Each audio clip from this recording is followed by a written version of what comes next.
تو یہ ہے آج کا پاکستان، یہ ہے وہ نظام جس کے خلاف ہم لڑ رہے ہیں، جہاں لوگ گمشدہ ہو جاتے ہیں، جہاں پانی پہ حملہ ہو جاتا ہے۔ پختونخوا کے کتنے اضلاع ایسے ہیں جہاں آج 5 بجے کے بعد آپ گھر سے باہر نہیں نکل سکتے۔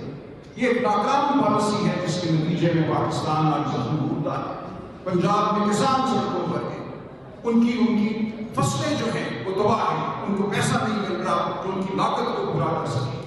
انہیں نہیں پتا کہ اگلے سال کو یہ فصلیں ہو سکیں گے یا نہیں ہو سکیں گی۔ تو ہم تباہی کی جانب گامزن ہیں، تباہی کے کھانے پر نہیں بلکہ تباہی کی کھائی میں گر چکی ہے۔ اللہ چھین لیا گیا تھا۔ میرے حلقے میں قومی اسمبلی کا امیدوار تھا، میرے نیچے 4 یا 5 صوبائی اسمبلی کے امیدوار تھے جن کے حلقے میں آتے تھے، سب کے سمبل مختلف تھے۔ تو یہ سوچا جا رہا تھا کہ کیسے پاکستان جیسے ملک میں ایک پارٹی جس کے امیدواروں کے 4، 5، 6 سمبل ایک ہی حلقے میں ہیں، کیسے ووٹ پڑے گا اس پارٹی کو؟ ہم فکر مند تھے، ہمیں کیمپین نہیں کرنی تھی، ہمارے جلسے تو کیا چھوٹی چھوٹی کارنر میٹنگز کو کاٹ دیا جاتا تھا، دھاپے بولے جاتے تھے۔ جو میٹنگ آرگنائز کرتا تھا، اہتمام کرتا تھا، رات اس کا گھر توڑ دیا جاتا تھا۔ ایک جبر کا، خوف کا عالم تھا۔ ہم روز پوسٹر بینر لگاتے تھے، روز ٹرک آتے تھے، ان بینروں کو، پوسٹروں کو کاٹ دیتے تھے، اتار دیتے تھے۔ ہم رات پھر جھک جاتے تھے، پھر لگاتے تھے۔ سینکڑوں ہزاروں لوگ جن کو میں جانتا نہیں تھا میرے حلقے کے باہر نکلے اور یہ کام اپنے ذمہ لیا۔ ایک جہاد کی طرح، ایک پیار کی ایک مہم تھی۔ یہ الیکشن نہیں تھا، لیکن اس کے باوجود جو ہوا 8 فروری کو وہ شاندار تھا۔ ایسا ووٹ پڑا جس کا ہم تصور نہیں کر سکتے تھے۔ ہمارے پولنگ اسٹیشنوں میں بھیڑ تھی، بچوں کی، عورتوں کی۔ ایک چھوٹی بچی مجھے آج دل تک یاد ہے، ہمیشہ یاد رہے گا، جس نے کہا کہ میرا پہلا ووٹ ہے، آپ نے اس کو سنبھال کے رکھنا ہے۔ اس کو میں نے پیار کیا، اس کو سر پہ ہاتھ رکھا، میں نے کہا بیٹا بالکل میں سنبھال کے رکھوں گا۔ لیکن پھر جو ہوا اس رات 8 اور 9 فروری کی رات، میں خود موجود تھا اپنے ریٹرننگ آفیسر کے دفتر، جہاں کنسالیڈیشن 436 پولنگ اسٹیشن تھے، اور یہ پورے ملک میں نہیں ہوا، صرف میرے حلقے میں نہیں۔ تو ہر پولنگ اسٹیشن سے رزلٹ آتا ہے، اس رزلٹ کو ریٹرننگ افسر کے دفتر میں کنسالیڈیٹ کرنا ہوتا ہے، اکٹھا کرنا ہوتا ہے 436 پولنگ اسٹیشن کے ریزلٹس۔ ہمارے پاس بھی وہ رزلٹ آ جاتے ہیں، ہمارے پولنگ ایجنٹ جو تھے وہ ہمیں رزلٹ دے رہے تھے۔ پریزائڈنگ افسر ہوتا ہے ہر پولنگ اسٹیشن کا، ریٹرننگ افسر کو لا کے رزلٹ دیتا ہے۔ تو جو رزلٹ ہمارے پاس آئے ان کے مطابق 436 میں سے 436 پولنگ اسٹیشن پہ ہم جیت چکے تھے۔ ایک پولنگ اسٹیشن بھی نہیں تھا، 1 لاکھ سے زیادہ کی لیڈ تھی۔ اور جب ریٹرننگ افسر کے دفتر میں رزلٹ کمپائل ہو رہے تھے تو جتنے بھی رزلٹ وہاں آ رہے تھے وہی کہانی بتا رہے تھے جو ہمارے پاس تھی، کہ اچانک کہیں سے کوئی حکم آیا۔ پولیس کے دستے نے مجھے یہاں سے گریبان سے پکڑا، میری بیگم صاحب تھی، ان کو کرسی سمیت اٹھایا اور ہمیں ریٹرننگ افسر کے دفتر سے باہر دھکیل دیا۔ جب وہ پولیس والے مجھے دھکیل رہے تھے، ان میں ایک افسر تھا جس نے CSS کا امتحان دیا ہوگا، اس کے بعد وہ اپنے عہدے پر لگا ہوگا۔ میں نے اس سے پوچھا، اس نے میرا گریبان تھاما ہوا تھا، بلکہ میرے گلے پہ اس کا ہاتھ تھا اور مجھے دھکا دے کے باہر نکالا۔ میں نے کہا نام میں اس کا نہیں لیتا آج، تو نے ماں سے دعا لی ہوگی امتحان پاس کرتے وقت، CSS کا تو امتحان دیا ہوگا، گھر سے ماں سے دعا لے کر دیا ہوگا، امتحان میں تو کامیاب ہوا، آج تو اس عہدے پر ہے۔ کہ اس کام کے لیے تم نے دعا کی تھی اپنی ماں سے؟ اس کی آنکھیں پتھرائی نہیں تھی کہ تو ایک دن پاکستان کے عوام کی آواز پر ڈاکہ ڈالے گا؟ کہ یہ مقصد تھا تیرا نوکری کرنے کا؟ یہ وردی جو تم نے پہنی لی ہے کیا تم نے اس لیے پہنی تھی؟ کوئی جواب نہیں تھا اس کے پاس، آنکھیں پتھرائی نہیں تھی۔ اس گرد گرد جو افسر کھڑے تھے ان کے سر جھک گئے جب سے۔ اور آج پورا نظام جب جھکتا ہے، پورا نظام جو ہے جبر کا آلہ بنا ہوا ہے۔ عدالتوں کو سر رجوع کر دیا گیا ہے۔ 26 مئی ترمیم کے بعد عدالتیں اپنے اصل میں نظر آتی ہیں۔ یہ جو 1 ماہ سے زائد کا عرصہ ہوا جس میں خان صاحب کی بہنوں کو، مجھے خان صاحب سے ملنے نہیں دیا گیا، ہم توہین عدالت کی روز پٹیشنیں دائر کرتے ہیں عدالت کہ آپ کے حکم کی خلاف ورزی ہو رہی ہے۔ اور ہائی کورٹ کے فل بینچ کا فیصلہ ہے کہ ہمارا حق ہے عمران خان سے ملنا، اور پٹیشنیں لگ نہیں رہی، ان کی سنوائی نہیں ہو رہی، اور ڈٹائی سے ہر ہفتے ان احکامات کو رد کیا جاتا ہے۔ آج کا یہ واقعہ ہے، میں دیکھ رہا تھا یوٹیوب پہ، خان صاحب کی بہن نیما بی نے وہ آرڈر پیش کیا پولیس والے کو، کہا یہ دیکھو یہ آرڈر ہے، اور پولیس والا کہتے ہیں میں نہیں مانتا ایسا۔ تو یہ ہے وہ نظام جس کے خلاف ہم کھڑے ہیں۔ ہمیں لڑنا ہے کیونکہ اس کے سوا کوئی چارہ نہیں ہے۔ اگر ہم لڑیں گے نہیں تو پھر ہم اس تاریکی کا حصہ بن جائیں گے، اس تاریکی میں ہم چھوٹ جائیں گے۔ ہمیں اپنے لیے لڑنا ہے، اپنے بچوں کے لیے لڑنا ہے۔ آپ جو یہاں بیٹھے ہیں، کینیڈا میں بیٹھے ہیں، پاکستان کے لیے آپ کے دل دھڑکتے ہیں، ہمیں پتا ہے۔ آپ نے جتنا سپورٹ کیا ہے پاکستان کو، عمران خان کو، پی ٹی آئی کو، وہ سنہرے حروف سے لکھا جائے گا تاریخ میں۔ آپ کا شکر گزار ہوں۔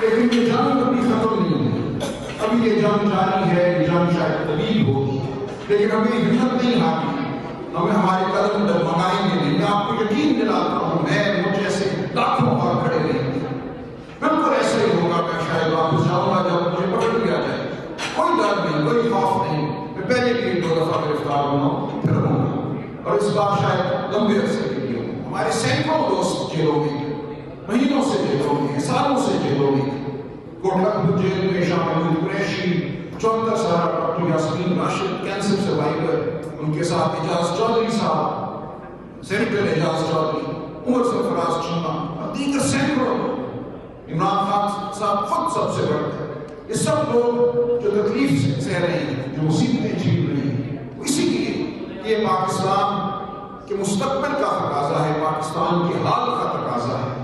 آج سرحدوں پر دشمن ہماری جانب نظریں اٹھائے کھڑا ہے، اور ہم اندر ایک دوسرے کو نوچنے میں مشغول ہیں۔ ایک جبر کا نظام ہے جو قوم کو بکھیر رہا ہے۔ سندھ میں پانی کا مسئلہ آج سر اٹھائے کھڑا ہے، جس بے دردی سے فیصلے کیے گئے کہ دریائے سندھ سے نہریں نکالی جائیں، اور سندھ کی عوام کو اس سے تعلق رکھا گیا، سندھ کے حالی کو اس سے تعلق رکھا گیا۔ آج سندھ کا حالی اس ظلم کے نظام کو نہیں مانتا، ماننے کو تیار نہیں ہے۔ کچھ ہفتے قبل میں بلوچستان میں آیا، پاس کوئٹہ سے 100-150 میل ساؤتھ میں ایک علاقہ ہے، بلوچ علاقہ، وہاں ایک دھرنا تھا افسر مہندر صاحب کا۔ وہاں میرے سامنے ہزاروں خواتین بیٹھی، قطار میں تھا، ہاتھوں میں بڑی تصویریں تھیں، تو اپنے بیٹوں کی، بھائیوں کی، باپوں کی، خامندوں کی، جو گمشدہ ہیں، سالوں سے گمشدہ ہیں۔ ان کی آنکھوں میں غم تھا، ان کے چہرے پہ غصہ۔ تو یہ ہے آج کا پاکستان، یہ ہے وہ نظام جس کے خلاف ہم لڑ رہے ہیں، جہاں لوگ گمشدہ ہو جاتے ہیں، جہاں پانی پہ حملہ ہو جاتا ہے۔ پختونخوا کے کتنے اضلاع ایسے ہیں جہاں آج 5 بجے کے بعد آپ گھر سے باہر نہیں نکل سکتے۔ یہ ایک ناکام پالیسی ہے جس کے نتیجے میں پاکستان آج زخمی ہوتا ہے۔ پنجاب میں کسان سڑکوں پر ہیں، ان کی فصلیں جو ہیں وہ تباہ ہیں، ان کو پیسہ نہیں مل رہا جو ان کی لاگت کو پورا کر سکے۔ انہیں نہیں پتا کہ اگلے سال وہ یہ فصلیں بو سکیں گے یا نہیں بو سکیں گے۔ تو ہم تباہی کی جانب گامزن ہیں، تباہی کے کھانے پر نہیں بلکہ تباہی کی کھائی میں گر چکی ہے، اور اس کھائی سے باہر نکلنے کے لیے ہم سب کو کوشش کرنا ہے۔ ہم پاکستان میں کوشش کر رہے ہیں، آپ یہاں ہمارے ساتھ، ہم سب نے مل کر عمران کی رہائی تک جدوجہد جاری رہے گی، عمران کی رہائی تک جدوجہد جاری رہے گی، عمران کی رہائی تک جدوجہد جاری رہے گی، عمران کی رہائی تک جدوجہد جاری رہے گی، اس کے بعد پاکستان کی خوشحالی تک جدوجہد جاری رہے گی۔ دیکھیے اس وقت بھی 103 لوگ ہمارے ایسے ہیں جن کو 9 مئی کے بعد اٹھایا گیا اور فوجی عدالتوں کے سامنے پیش کر دیا گیا۔ اب فوجی عدالت کیا چیز ہے؟ یہ ہیومن رائٹس کے ہر نظریے کی مکمل طور پر مشہور ہے۔ لوگ شاید سمجھتے نہیں کہ فوجی عدالت کس چیز کا نام ہے۔ فوجی عدالت یہ ہے کہ ایک وردی میں ملبوس کرنل صاحب یا میجر صاحب بیٹھتے ہیں، ان کے سامنے ایک شخص کو پیش کر دیا جاتا ہے، کہا جاتا ہے کہ اس نے پاکستان کے خلاف بغاوت کی ہے یا ایسا عمل کیا ہے جو اس زمرے میں آتا ہے جس کو آپ پاکستان کے خلاف عمل قرار دیں۔ اور ایک بند کمرے میں، بند کوٹری میں، کوئی وہاں پریس نہیں، کوئی وہاں خاندان نہیں، وکیل اگر اندر جاتا ہے تو باہر کوئی کاغذ لے کر نہیں آ سکتا، گواہ جو پیش ہوتے ہیں ان کی گواہی کی کوئی کاپی نہیں ہے، اور اس کے بعد اس کو مجرم یا بے قصور تو کسی کو بھی نہیں کہا جاتا، مجرم قرار دیا جاتا ہے، کوئی فیصلہ تک نہیں لکھا جاتا۔ یہ دنیا کے ہر اصول کے خلاف ہے، اس کے خلاف کوئی اپیل نہیں ہے سوائے آرمی چیف کے پاس۔ آپ کسی عدالت کا رخ نہیں کر سکتے۔ ایک بند کمرے میں، ایک کال کوٹری میں انسانوں کی زندگیوں کے فیصلے ہو رہے ہیں۔ یہ پوری دنیا میں کہیں نہیں ہو رہا. یہ مقدمہ پچھلے 2 سال سے پاکستان کی سپریم کورٹ کے سامنے میں لڑ رہا ہوں, اور جو چیز سپریم کورٹ کے سامنے ہم نے رکھی, پہلے راؤنڈ میں ہم جیت چکے ہیں یہ مقدمہ, 5 ججوں نے ہمارے حق میں فیصلہ کیا, اس کے خلاف حکومت کی اپنی افساد جج صاحبان سن رہے ہیں. جو ہم نے گزارش کی, جو عدالت کے سامنے بات رکھی, وہ یہ رکھی کہ جو ڈیو پروسیس کے سب سے کم تر معیار ہیں ان پر یہ عدالت, جس کو فوجی عدالت کہتے ہیں, وہ پورا نہیں کرتی. ہم نے عدالت کے سامنے یہ رکھا کہ ہمارے آئین کا تقاضا ہے کہ انتظامیہ میں اور جوڈیشری میں فاصلہ یہ نہیں ہو سکتا کہ ایک انتظامی افسر, کرنل صاحب کا ایک ماتحت انتظامی افسر, وہ کیسے کوئی فیصلہ کر سکتے ہیں اپنی ہائی کمان کی مرضی کے برخلاف. تو ہمارا آئین یہ تقاضا کرتا ہے کہ جج ایک خود مختار, ایک انڈیپینڈنٹ شخصیت جس کا کوئی تعلق نہ ہو انتظامیہ کے ساتھ. اسی طرح ہمارا آئین یہ تقاضا کرتا ہے کہ ایک اوپن کورٹ ہو, وہاں پہ جو ڈیو پروسیس کے تقاضے ہیں, ایک اوپن کورٹ میں ایویڈنس ریکارڈ ہو, وہ سب کچھ جانے نہیں آ رہا. اور پاکستان آج دنیا کا واحد ملک ہے جہاں سویلینز کی ٹرائل فوجی عدالتوں میں ہو رہی ہے. 1.5 ماہ قبل یوگینڈا کے سپریم کورٹ میں وہ ایک اور ملک تھا جہاں انڈی امین صاحب کے زمانے سے سویلینز کی ٹرائل ہو رہی تھی. گولیاں برسیں گی, لوگ گرفتار ہوں گے, ان کے گھروں میں دیے جلانا, ان کے گھروں میں چولہے جل کے رکھنا, اس میں آپ کو بھی اپنا ہاتھ ڈالنا.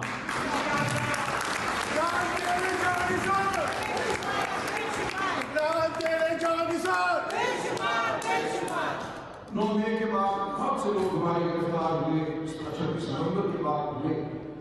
ایک صاحب, ایک دوست جو 10 ماہ جیل میں گزار کر آئے, میں ان کو ملنے گیا تو انہوں نے مجھے بتایا کہ 10 مئی کو جب انہیں گرفتار کیا گیا, اس وقت وہ ایک چھوٹا سا پیزا پارلر چلاتے تھے لاہور کے علاقے میں پارٹا. نہ صرف ان کو گرفتار کیا, انہوں نے 10 مہینے جیل میں رکھا, بلکہ اس چھوٹے سے پیزا پارلر میں جو ایک اوون تھا جس پہ پیزا بنتا تھا, جا کے بندوقوں کے بٹ مار کے وہ اوون تک توڑ دیا, کرسیاں توڑ دی, برتن توڑ دیے. تو وہ نوجوان مجھ سے مخاطب تھا, پوچھتا تھا میں کیا کروں, میرا ایک ذریعہ معاش تھا, میں نے صرف آزادی نہیں چھینی, مجھ سے میرا ذریعہ معاش نہیں چھین. ظلم یہ ہے جمہوریت کی وہ حد جس کے خلاف ہم لڑ رہے ہیں. تو میں ان سب کا ہاتھ پکڑنا ہے, ان کو ساتھ لے کر چلنا ہے, ان کی حفاظت کرنی ہے. تو میں آپ سے گزارش کروں گا کہ وقت آئے گا, آپ سے تقاضا کیا جائے گا, آپ یہ جانیں.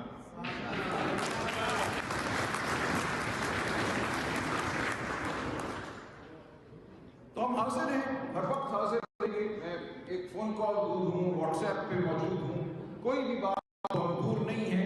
آج کی دنیا میں سمندر کی دوری بھی کوئی دوری نہیں رہی. جب دل ساتھ رکھتے ہوں تو وقت کی دوری, سمندر کی دوری, زمین کی دوری کوئی معنی نہیں رکھتی. تو میری آپ سے یہی گزارش ہوگی کہ اس تحریک کے ساتھ جڑے رہیے, آپ جڑے رہیں گے مجھے یقین ہے, اور ہم اپنی کوشش کرتے رہیں گے, آپ ہمیں کبھی پیچھے مڑتے ہوئے نہیں دیکھیں گے. جو پاکستان سے کبھی آپ کو اگر کوئی خبر آتی ہے کہ میں انتشار ہے, تو بالکل اس پہ توجہ نہ دیجیے, کوئی انتشار نہیں.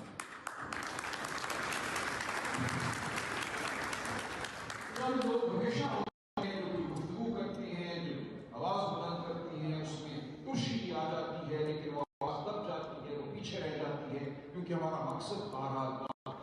تو آج بھی یہی صورتحال ہے کہ پارٹی خان صاحب کے لیے متحد ہے, ہمارے بڑے مقصد کے لیے متحد ہے, پاکستان میں شرافت کے احیاء کے لیے متحد ہے. کوئی اس پارٹی میں انتشار نہیں ہے. میں آج یہاں کھڑا ہوں, 2 دنوں میں میں انشاءاللہ سندھ میں ہوں گا, وہاں ہم نے ایک بڑے جلسے کا اہتمام کیا ہے. ہم وہاں ملیں گے, سندھی خانے سے ملیں گے, پھر ہم کوئٹہ جائیں گے, ہم خیبر پختونخوا جائیں گے. پاکستان کے ہر چپے ہم جائیں گے اور پیار کا پیغام پہنچائیں گے, اخوت کا پیغام پہنچائیں گے. دشمن کے خلاف ہم متحد نظر آئیں گے. تو یہ ہماری کاوش ہے, پاکستان کو ایک تمام قوم کی حیثیت سے آگے لانا, پاکستان میں بھائی چارہ پیدا کرنا, اونچ نیچ کو ختم کرنا, غریب اور امیر کے فرق کو ختم کرنا. تحریک انصاف صرف اقتدار کے لیے نہیں لڑ رہی, تحریک انصاف بنیادی اقتدار کے لیے لڑ رہی ہے. اصل مقصد یہی ہے کہ پاکستان میں جس کو مدینہ کی ریاست